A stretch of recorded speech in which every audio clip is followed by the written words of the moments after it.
Olá, meus amigos, sejam todos muito bem-vindos. Mais um verso do Tao Te Ching para eu fazer um comentário e vocês aproveitarem a oportunidade de entender melhor esse verso que é muito útil para qualquer pessoa que tenta encontrar equilíbrio na vida.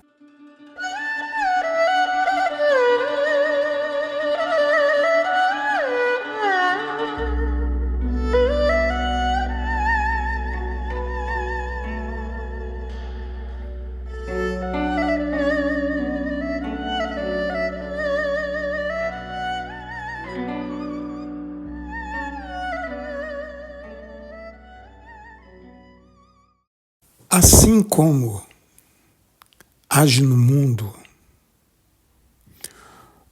o Tao, ele é como a curvatura de um arco. Quando você tem um arco e flecha, a ponta superior do arco, ela se curva para baixo. E a ponta inferior desse arco, ela se curva para cima, ajustando o excesso e a deficiência para que haja um equilíbrio perfeito.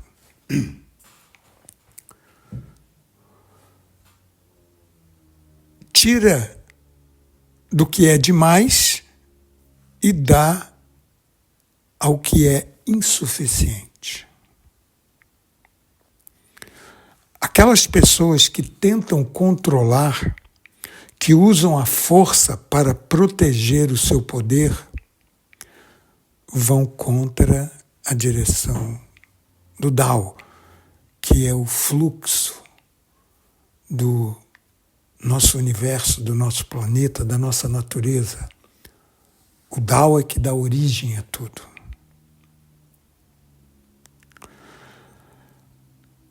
Essas pessoas que tentam controlar, elas tiram daqueles que não têm o suficiente e dão para aquelas pessoas que têm em excesso.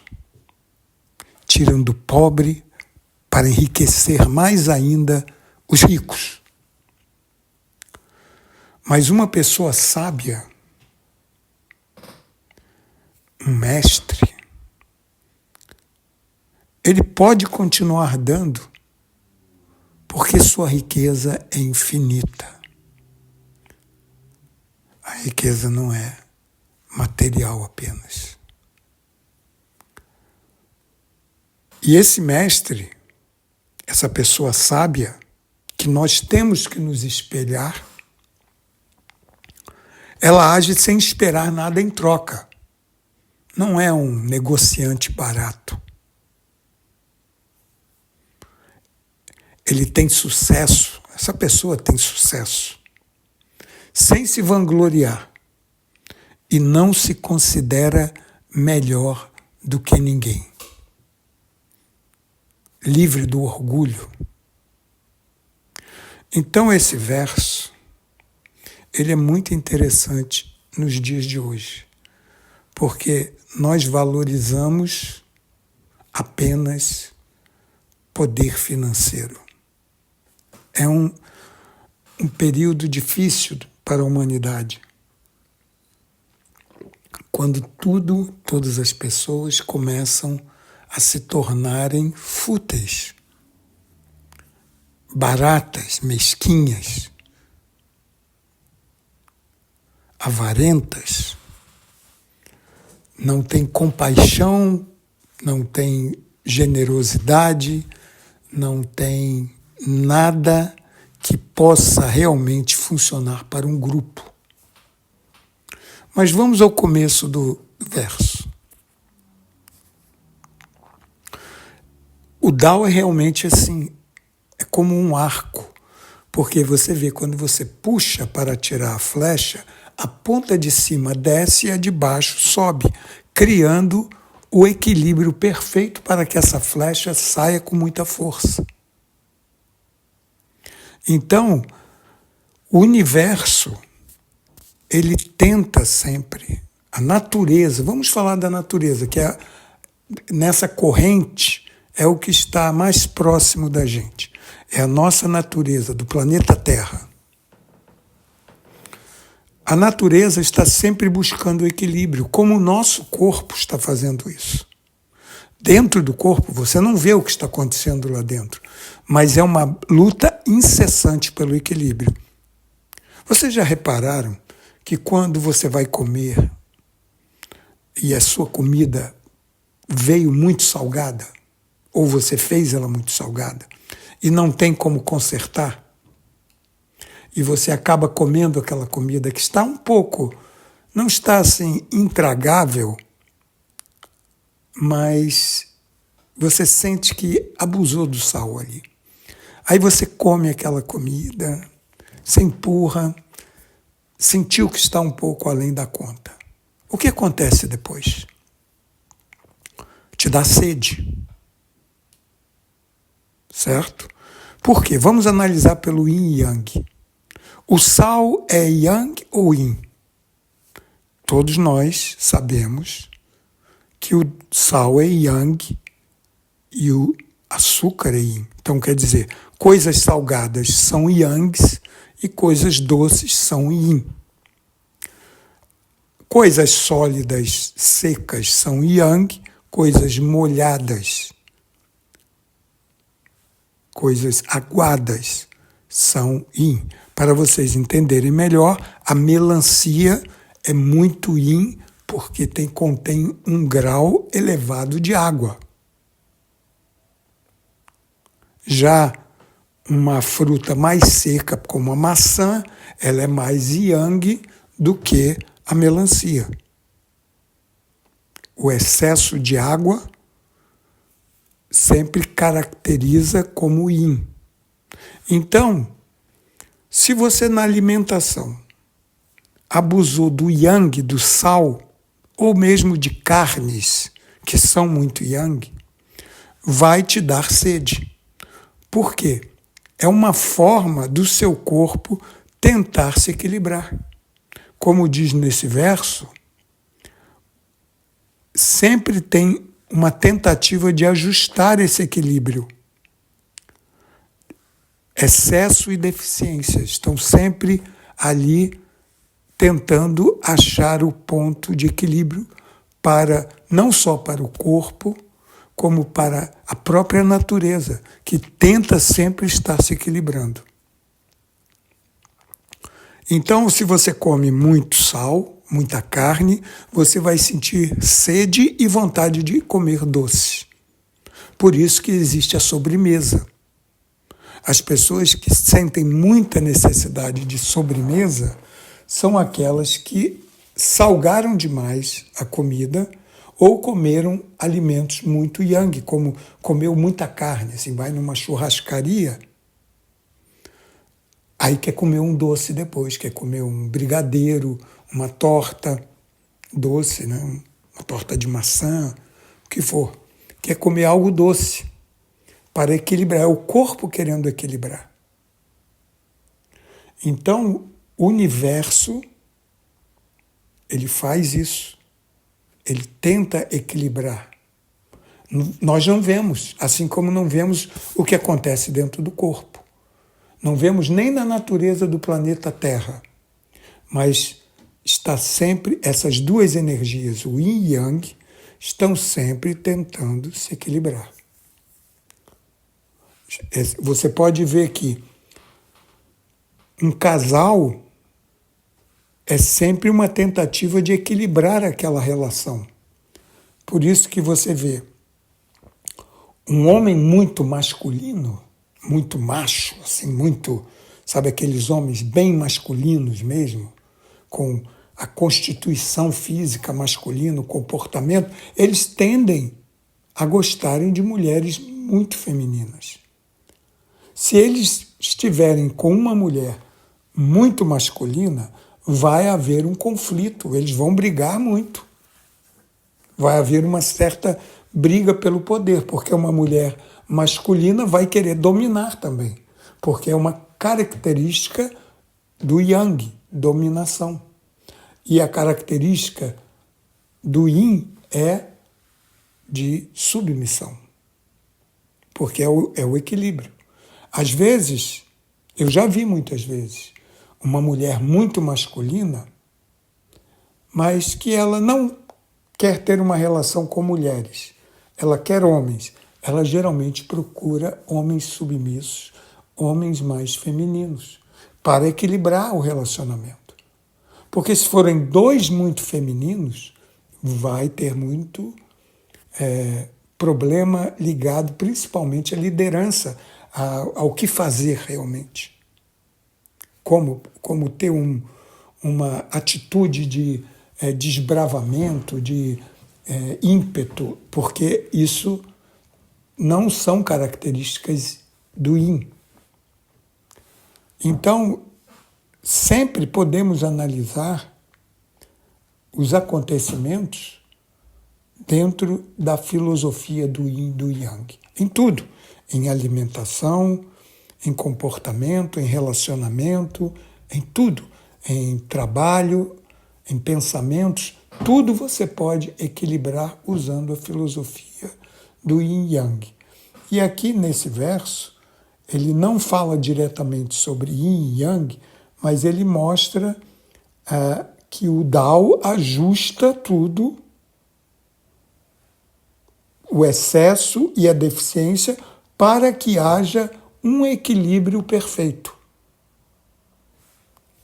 Ele tira o que tem de mais e dá para o que é insuficiente. Então faz esse equilíbrio. Por isso é que ele aqui também vai falar sobre riqueza, que hoje em dia no mundo é muito comum tirarem tudo de quem não tem.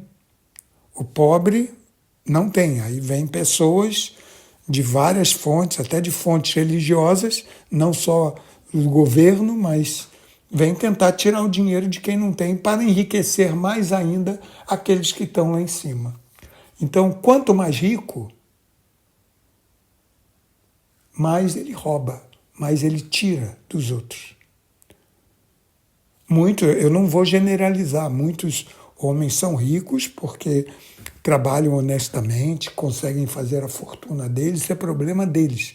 Eu estou falando aqui dos que tiram dos pobres. Porque tirar do pobre é o ato mais covarde que existe dentro de uma sociedade. Tirar de quem não tem para dar para quem já tem demais. Então, nesse verso, nós vemos que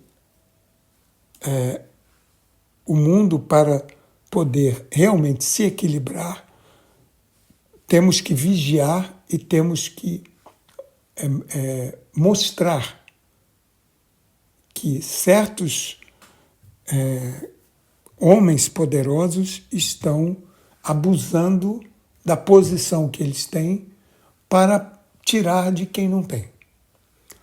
Aí depois, no final do verso, vamos falar sobre uma pessoa sábia, porque a riqueza dela não é só dinheiro e bens materiais. Ela tem uma riqueza infinita, que é muito além. Mas no mundo de hoje em dia, esses homens não são mais exaltados. Homens e mulheres que têm sabedoria, que não são pessoas que entram nesse mar dessa disputa, dessa luta, dessa corrida de ratos, só para enriquecer, para acumular riquezas, que eles valorizam outras qualidades, outras coisas. Então, o final desse verso enfatiza que uma pessoa sábia, ela vai cultivar outros valores também.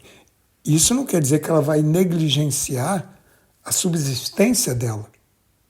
Ela não vai dizer que não precisa de dinheiro, porque tudo custa para morar, para comer, para tudo, para se deitar à noite tem que ter um abrigo. Você não vai ficar numa floresta. Mas o que eu quero dizer é que ele vive, a pessoa sábia, ela vive com o que ela tem, com o que é suficiente para a manutenção dela, para a segurança dela. Ela sabe que se ela acumula demais, ela está tirando de alguém. Por isso que no mundo existem pessoas muito pobres e pessoas extremamente ricas. Porque se essa riqueza não fosse nesse disparate de diferença, se os salários fossem mais justos, mas você vê que os governos eles não querem aumentar, ter um salário mínimo digno, não. É preferível manter pessoas na pobreza, porque assim eles tiram mais para eles. Então, no final, a pessoa sábia age e ela não espera nada em troca. Quando ela age, ela é bondosa, é generosa. Ela tem o trabalho dela, que é geralmente um trabalho que ela gosta muito de fazer. Ela não faz por dinheiro, ela faz porque ela gosta e o dinheiro vem como consequência da dedicação. Essa é a pessoa sábia. Agora, aquelas que trabalham por dinheiro vão sofrer a vida toda. Aparentemente parecem muito felizes, mas precisam de drogas, precisam de muito álcool para poder aguentar a vida. Precisam de calmantes para dormir. Mas se você faz o que você ama fazer,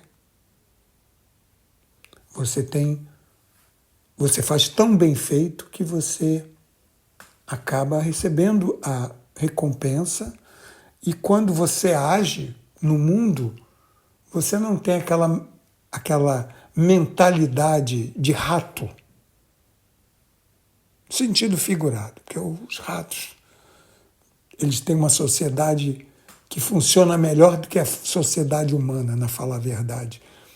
Basta você ir lá pesquisar e ver que lá eles funcionam muito bem. Barata, rato, tem uma sociedade, abelhas, essa aí funciona muito melhor do que a sociedade humana. E nós ficamos aqui todos orgulhosos de sermos a classe dominante do planeta. Mas a nossa sociedade tem mais problemas. Então, o mestre, a pessoa sábia, ela tem sucesso porque faz o que ama e não se vangloria. E não se considera melhor do que ninguém, porque não é orgulhosa e o ego dela está muito bem centralizado, equilibrado.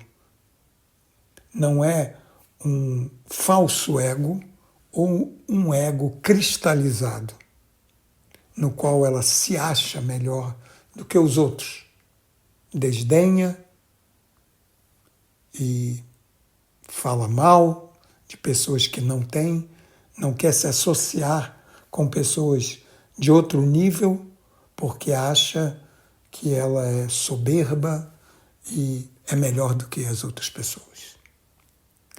Então, a visão desse verso, você vê, são poucas linhas, né? Não tem nem, talvez,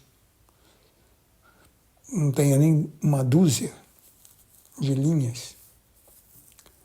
São menos linhas e aqui nós penetramos em vários pontos muito, muito interessantes para que a pessoa possa olhar num espelho e ver que temos que lutar para o equilíbrio da nossa sociedade, e ele começa com o seu equilíbrio interno.